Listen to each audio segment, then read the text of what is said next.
Town hall, guys! Is that what you wanted? Yes. Can you do it again? Now you are in focus.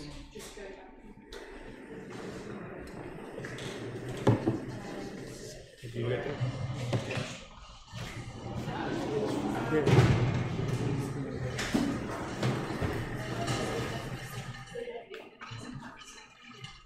You really want me to read that? Huh? No, half of them is mine. Why don't we all split? Okay. So we're going to start with 3 things. I'll give them to you when we start.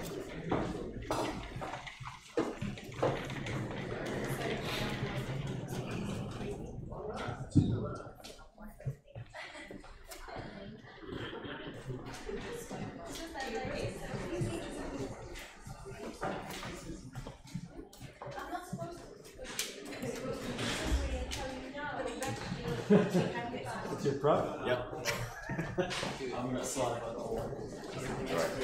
A little bit less sweaty today? Less hot today? Yeah, a little bit. Yeah, yeah.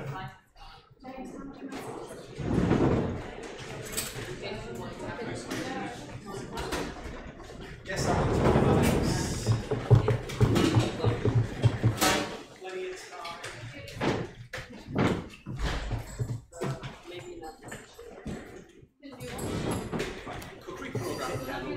Right? Or like a DJ.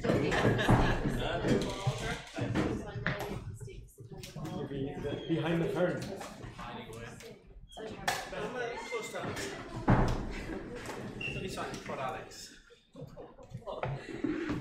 All right.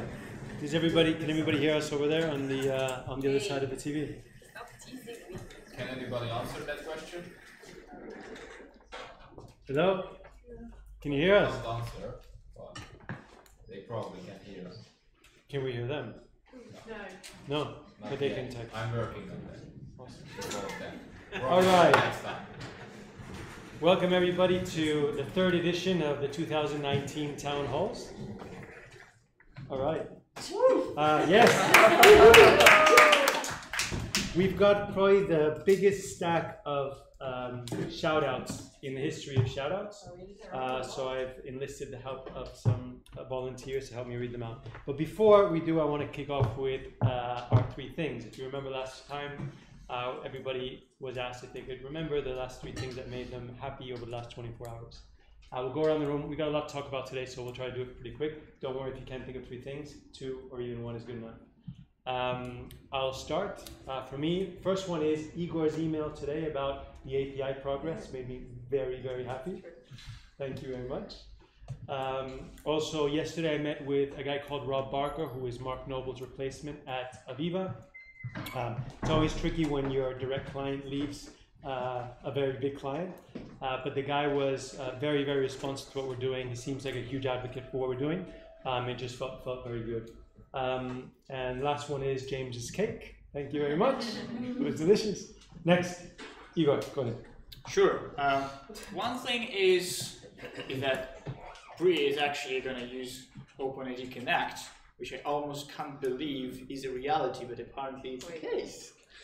Happy days for us, probably, but in the future. In the other one, the Look Mom No Hands apparently started serving those little buns with raisins. They're delicious. Fantastic. Great. Thank you. Next. Anyone? I'm not just looking at you. Anyone wants to jump in? Okay, I did. Oh.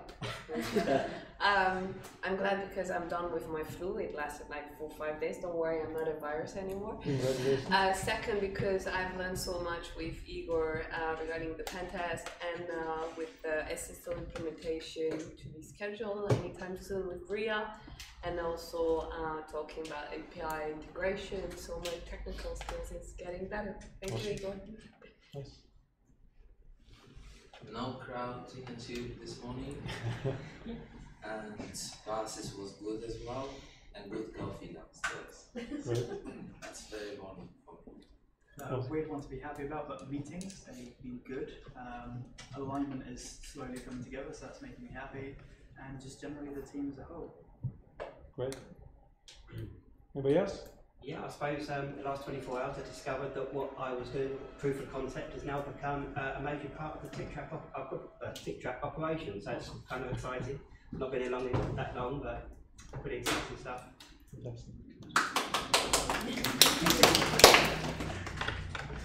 So, and we've been talking about the automation integration with Circle CI like a long time. So we managed to integrate our testing automation solution with Circle CI now, but just a bit of things missing now. We are very close. I think Dario and James. And massive thanks to James to sorting me out, integrating Circle CI in the repo.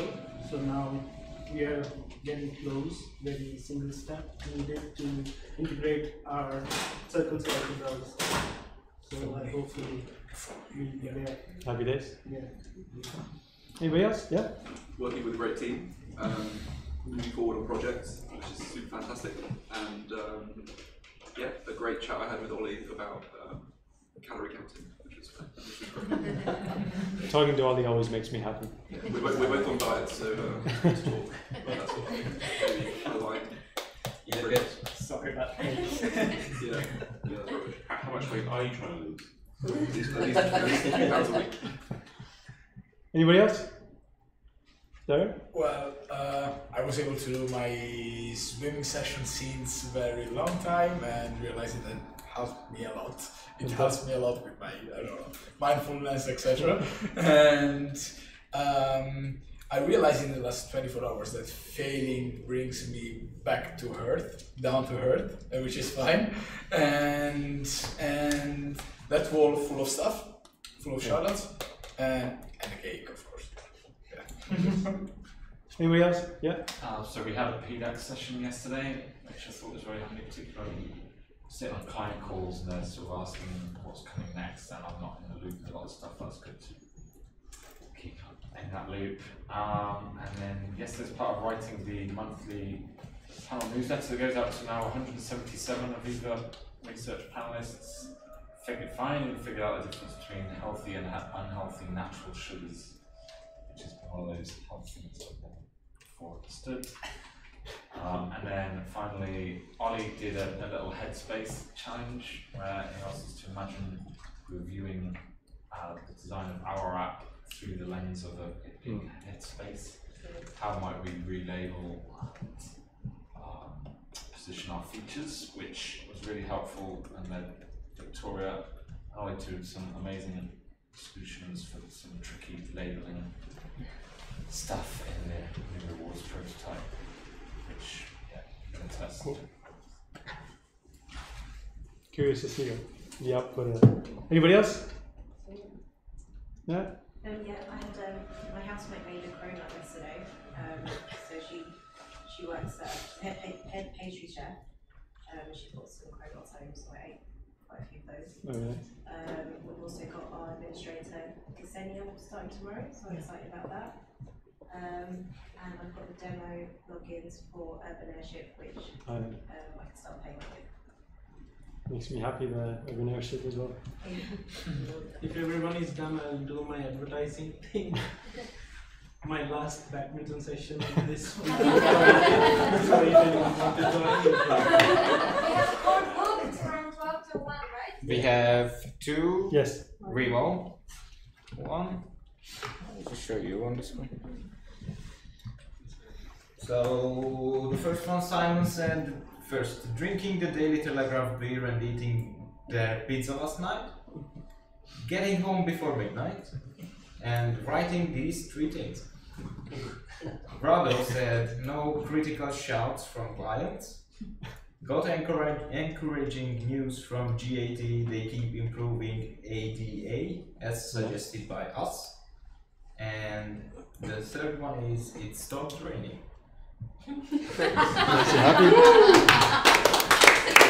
All right. Unless anybody has anything else, we'll kick off with shout-outs. Can I get some assistance, please? Sandor, Ravi. Let's just go in turns. Okay. Let's continue.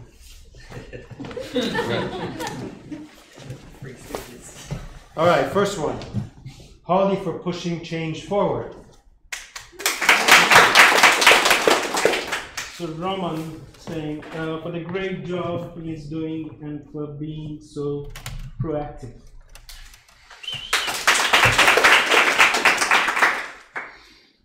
Thanks, James, for making my life easier. Dario. James, thanks for the delicious cake. Following Benita for putting up with all my feedback. Ravi for teaching, I guess, badminton techniques. Sagar for being so enthusiastic about ways forward. Thanks to Andrew for being so helpful plus always on hand. To Dario for being a culture advisor. Rachel for next week. What's next week? What's that? You just lied. You need to read it because I can't, because I will. It should be clapped because I don't know if it's good. You can decide afterwards.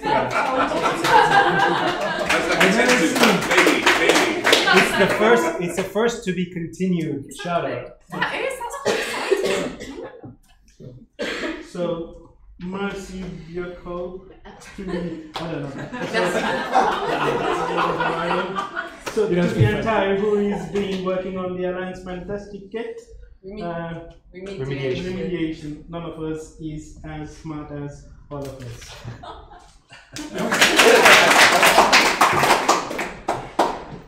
IFA, triple E FA, for always being so on it. To Sunny's lightning cable, Sunny eagerly awaits your return.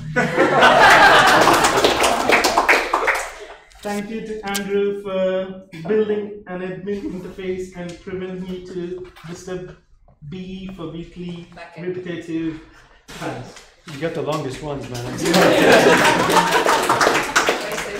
I'm starting to feel that somebody is making fun of me. Lightning cable, thanks for being so awesome. You are the best scarf ever.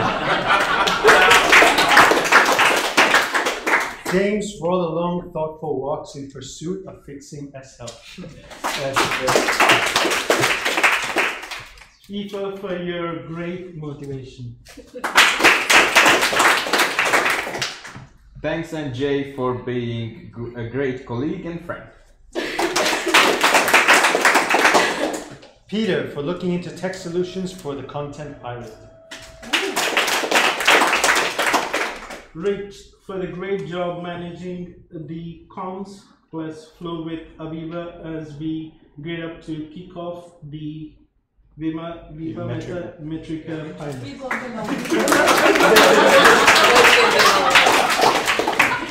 It's not delivered. To Richard for creating such great and believable models. Ollie for all his ideas. Robin and Jay for being the change you wish to see.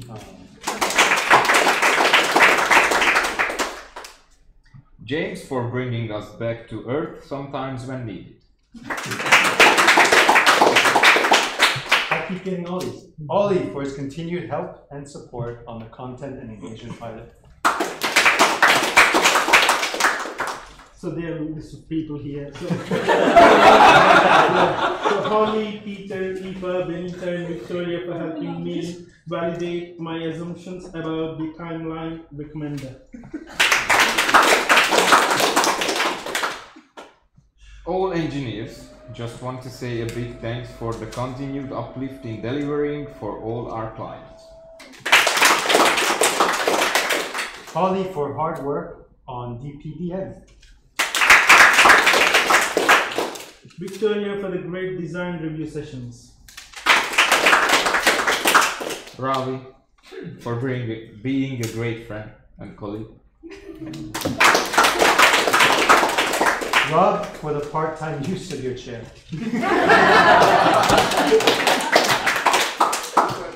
Shout out to Ollie for being helpful all the time. Yeah, here's another one.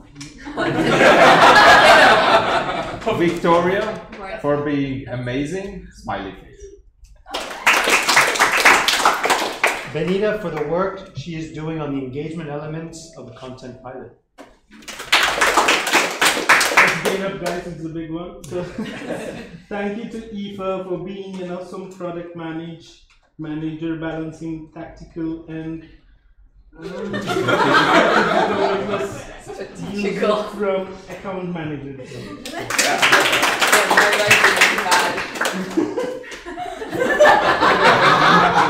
Ukraine team for their warm welcome, plus taking care of Andrew. And not this Andrew, but the one in Spain. Hey.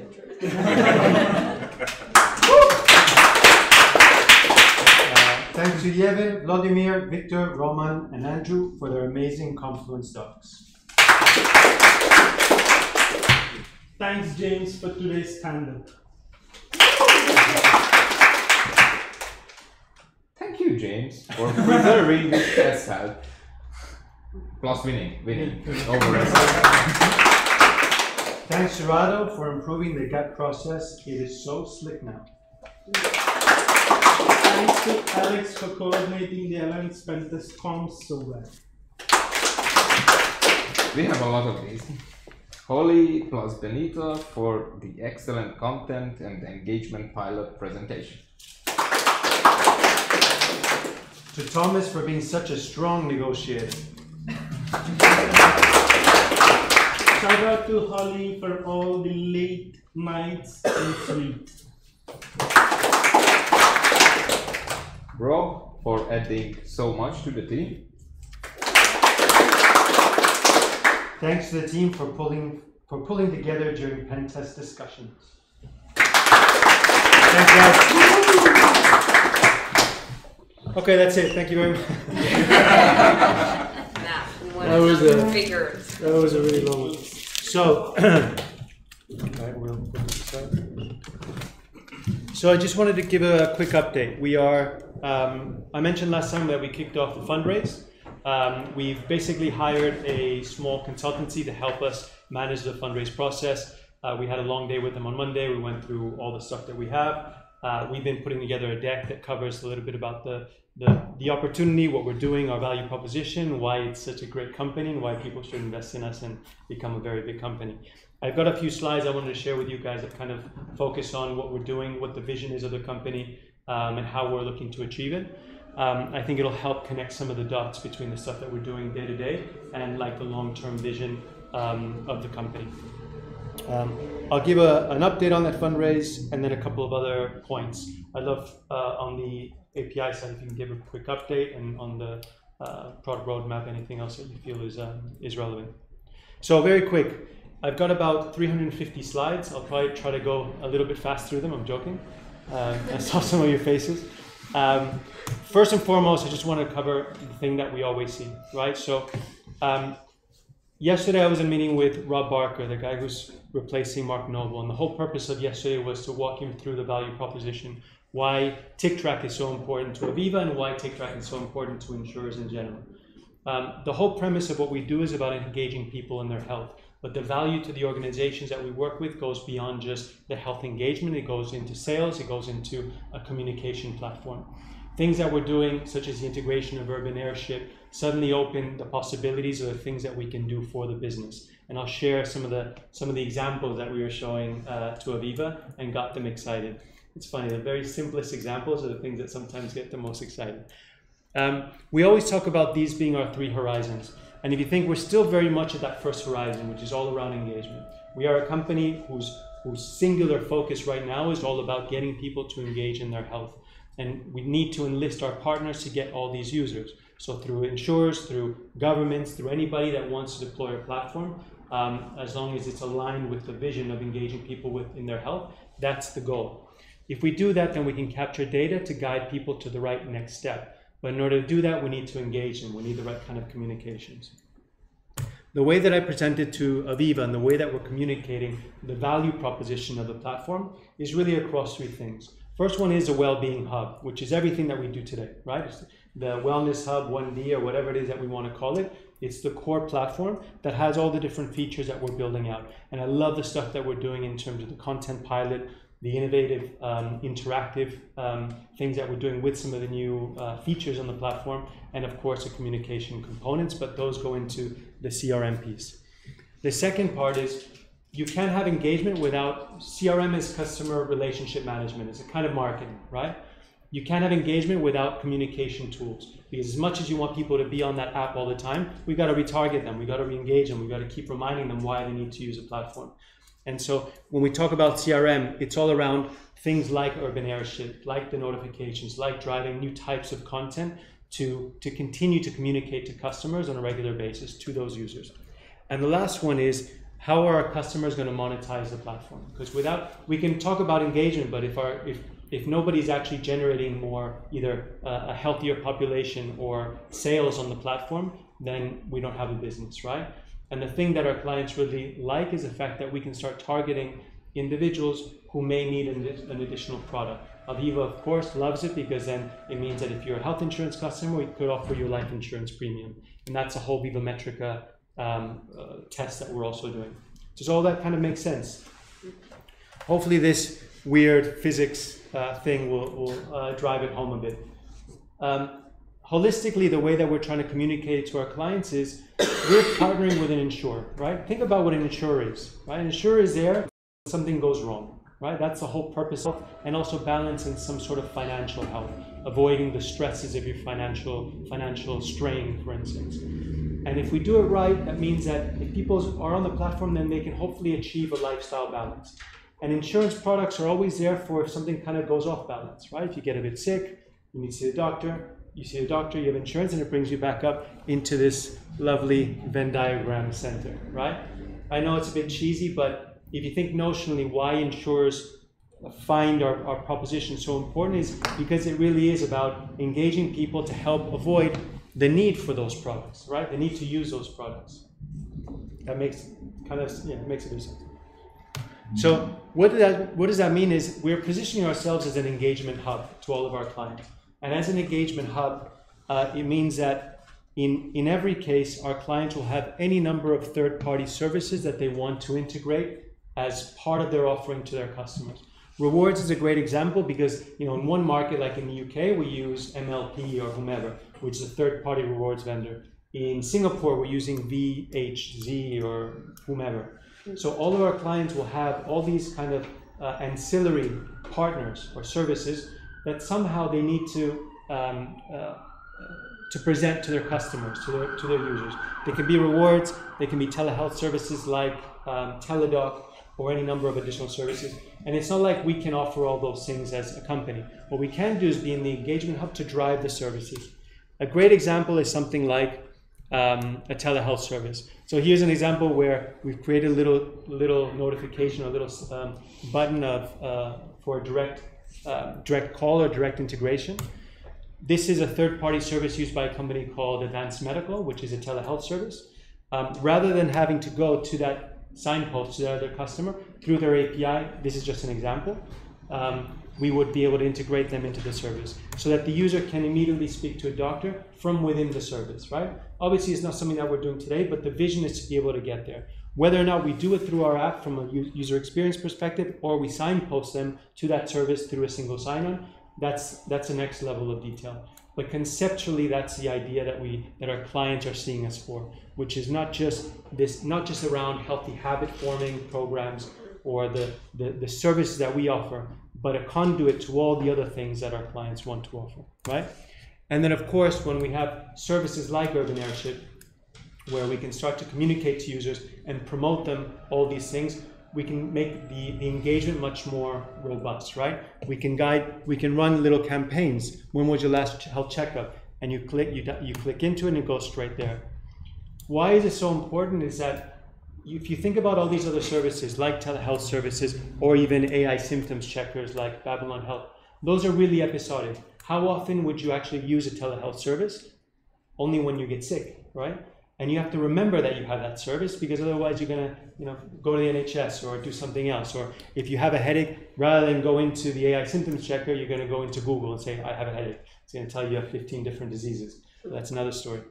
But what's important is the fact that this is the proposition that we're giving from that hub. Whereas we're providing the daily engagement, and the services that we're building, that we're driving, are all around engaging people continuously with all the different features that we're building, so that we can also keep reminding them that they have access to these services. If we do this, then our clients are always going to want to drive as much traffic or as many users onto our platform, because they know that through us, they can then optimize the utilization of everything else that they're offering their customers.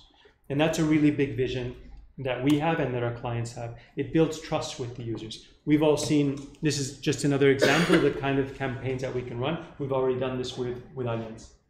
So in the last hour, we've talked about moving from being an engagement platform to an engagement company. Correct. Now, an engagement hub. So what's the difference between the last two? There's nothing different. This is, to our clients, the engagement hub is the same thing as the engagement platform, right? Exactly, So they see it as a hub because it's their center, right? Their hub for engagement. For us, an engagement company can mean other products, but right now I'm focusing very much on this to our clients, right? What it also means is, I guess the clients see the expertise with what we can provide being on the engagement side. So one of the bits that they are missing or unable to do with tying their different services together, or just having a meaningful relationship with their customers, they're looking for expertise on the engagement side, and that's primarily why they come to us. That's the whole of it. Yeah. And these are just some of the examples, right? And we've seen this stuff. Other things that they're going back to the whole engagement piece, they're starting to see us more as an overall wellness piece as well. It's not just health, but overall well-being. And what Aviva are trying to do are also use us as a hub for other areas of the business that they also feel that balance needs to take place, right? So we all know that financial stress has a direct impact on your overall well-being because of stress, sleep, just general day-to-day balance. So one of the things that they've asked us to do is see how can we drive campaigns that also do things for stress personality or your stress profile. And we're exploring how to integrate some of their own campaigns into Aviva Wellbeing. This isn't something that we're going to do today, but I think in the next couple of months, it's a campaign that we're going to run to see how far we can use that engagement to try to improve people's overall balance, so to speak, right? And of course, if we do that, then our clients will want us to then recommend products, right? So there's an immediate lead generation component that I'll talk to you in a moment about in terms of how we can monetize the platform further. Let me just move ahead. So from a client perspective, they're seeing these three things: the engagement hub, the idea of it being a communications platform so we can talk to their customers, engage them in a much more community fashion, and then use that engagement to try to generate new leads, generate new sales for them. Let me move over because you've seen all this before. Don't worry about this. Something that got me really excited with the urban airship integration is just how targeted we can be in the communications. So we've always talked about engagement services, and to date, the majority of engagement services has been things like challenges, emails to drive users into different content. But there's a whole other level of communication that we're going to be able to do with some of these tools, and that's really all around what we call community engagement, which is at the local level, right? So we'll be able to run campaigns for people. Hello. It's okay. The idea is to have community managers in every location for something like, great example. Son's out in London who's taking our Steps Challenge today, right? Or I love this one particularly. Have you watched Love Island last night? Find out everything you need to know about Gabby's workout routine. What I like about this kind of communication is that it gets to the on popular culture type of communication. it's not just an insurer anymore trying to sell you a product. It's actually an insurer identifying with individuals and really being able to engage them with the different content, bringing them in and showing, say, the exercise video that they were doing yesterday on Love Island. It's an example, but it's a kind of communication that we want the platform to be doing, because it really brings us back, or brings us to a degree at the same level of consumers. Any questions around this kind of communication? Other stuff that I'm really excited about is the additional content pilot that we're doing, and how that can also, with different personality types, with different types of content, also speak to individuals on a much deeper level than, say, Harvard Health content, which is, you know, very basic, a bit, it's important, but it's very, very boring kind of content. I think these are just other examples of it.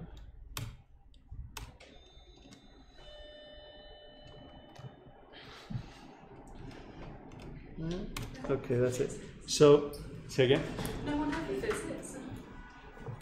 It's I think it's just delivery. It's lightning cable. It's a mysterious lightning cable. So,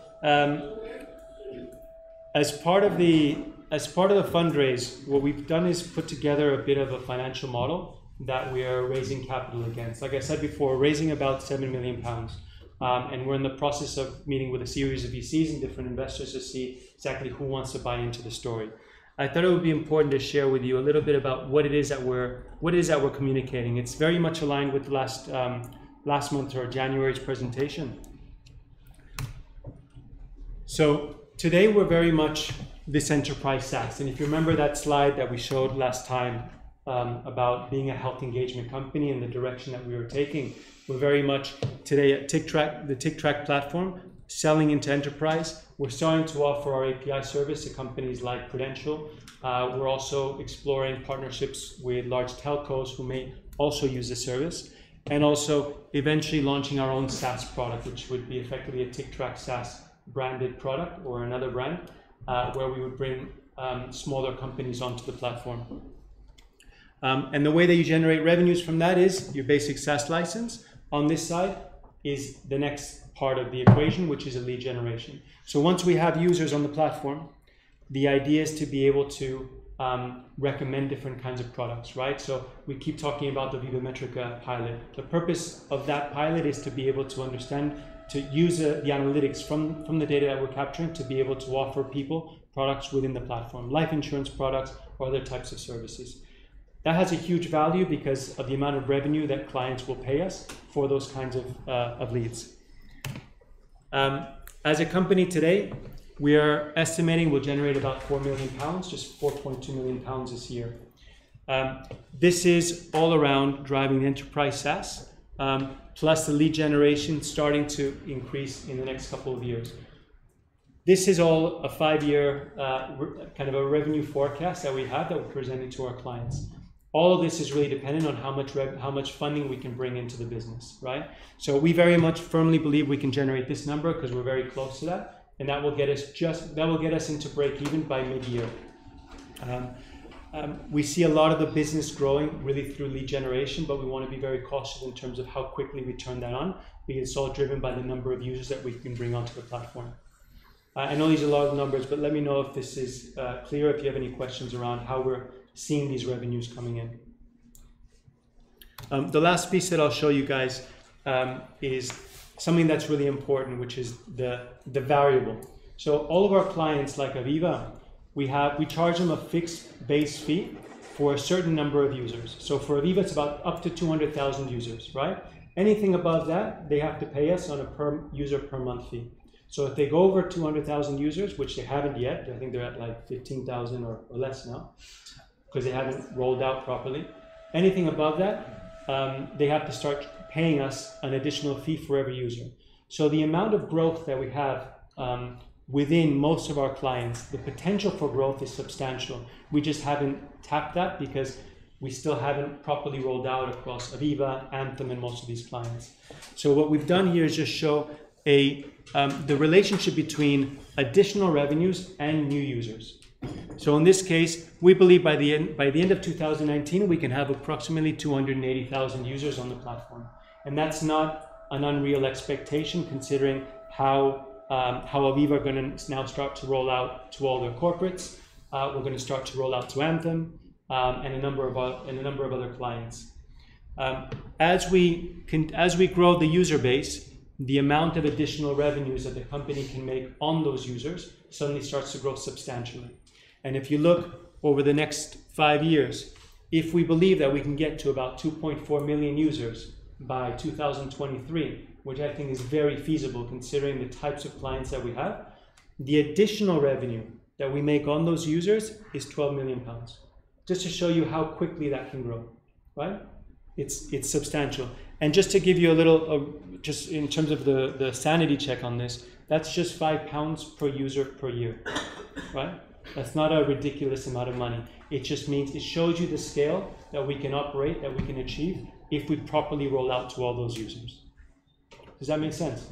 What does that mean, like properly roll out? Get them using the platform. So the challenge today is that we haven't yet managed to roll out, to unlock rollout, like we always say, because of all the different reasons. Aviva and their whole My Aviva switch thing, they haven't rolled out to their corporates yet. Anthem, we're only just deploying across our different markets. Let's just call just those two specifically because they're the most immediate ones that we can start to generate users on. Aviva has 17 million customers in the UK, right? Right now we are only at about 10 or 12,000 users on that. Their goal is to get as many of those people onto the platform as possible, because if they do, then they can, offer them products, learn about them, all the positive value from that engagement. But yeah, I mean, we can't predict that. It's on them when they want to do this proper rollout, right? Correct, but their rollout is starting in April. So with Aviva specifically, they wanted us to do you're familiar with the whole My Aviva switch that we've done.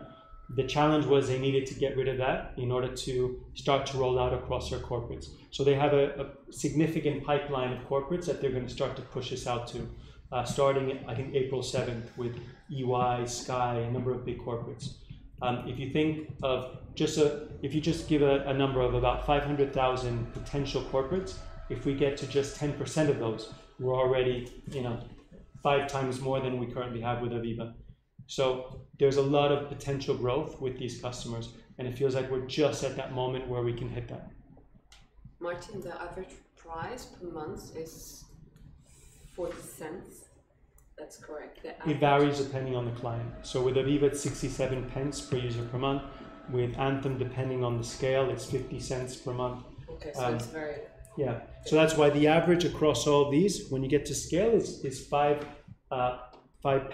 per user per year. So it's about 40 cents per user per month. So it's really achievable, right? Again, these are the purpose of showing you guys these are the ways that investors are looking at the value of the business. What is the potential to scale?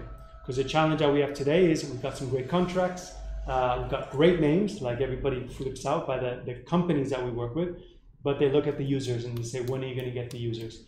And this is one of those spaces where we work with insurers that take longer than you can possibly imagine. But we're at that stage now, right? We're seeing the excitement from Aviva, the excitement from the guys at Anthem and all the other clients that want to roll us out. Go ahead. What about like long-term satisfaction? Because as you said, like we're about to roll out all these customers, but then at what point are we going to be like assessed, in terms of how successful the product is and whether people are actually engaged enough and whether they cancel the contract or It's a good point. So our clients, we have engagement commitments in all of our contracts, right? At rollout, right? So with none of them do we really we haven't really reached that stage with anyone. But with Aviva, I think if we have less than 20% monthly active users for over 6 months, then they have the ability to cancel the contract, right? But there is, and that's a stipulation across all of our accounts, right? So the premise right now is they're banking a big part of their future on this. All of these companies are looking for their digital engagement solution because they know that outside of the buying a policy and making a claim, they never are able to communicate to their customers, right? And so if their whole premise is if they can use a platform like ours to communicate to their customers, help them engage in their health and help them be healthy, then it's, it ticks all the boxes, right? They can keep their population healthy, so they make less claims, and they can potentially offer them other products that can help their life be better. But that's the premise, right? Engagement is key to get us there. So it's kind of the foundation.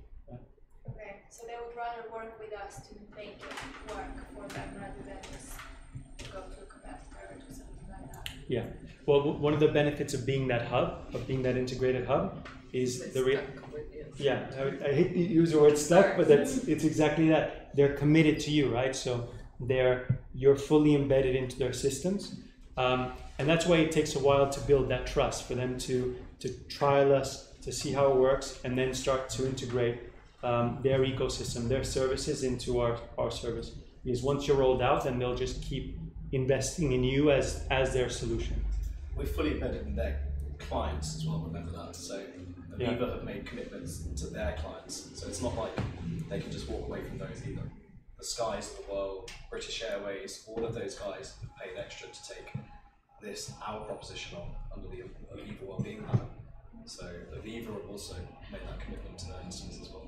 So we're very tightly coupled in. Not only that, but it's 6 months. Like, if you look at what we've achieved in 6 months, we could easily turn engagement around and get way above 20%. Yeah, and the reality, the reason why we don't, I think the engagement right now on Aviva's 15% monthly active users from the last report, right? It's not horrific, but it's nowhere near where we want to be.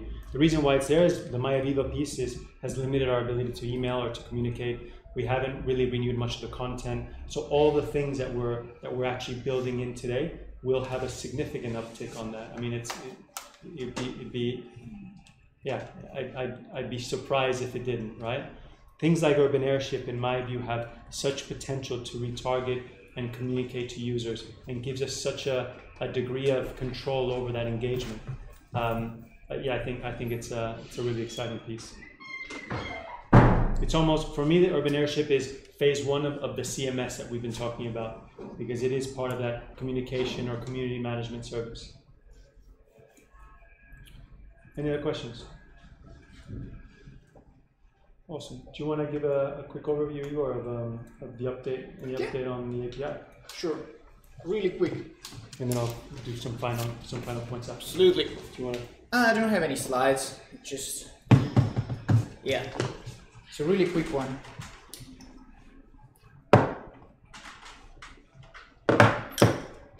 So I wanted to talk about the API. It's kind of a zoom in of the engagement hub part that was already covered by my team, and it's also an exciting undertaking we already are doing, right?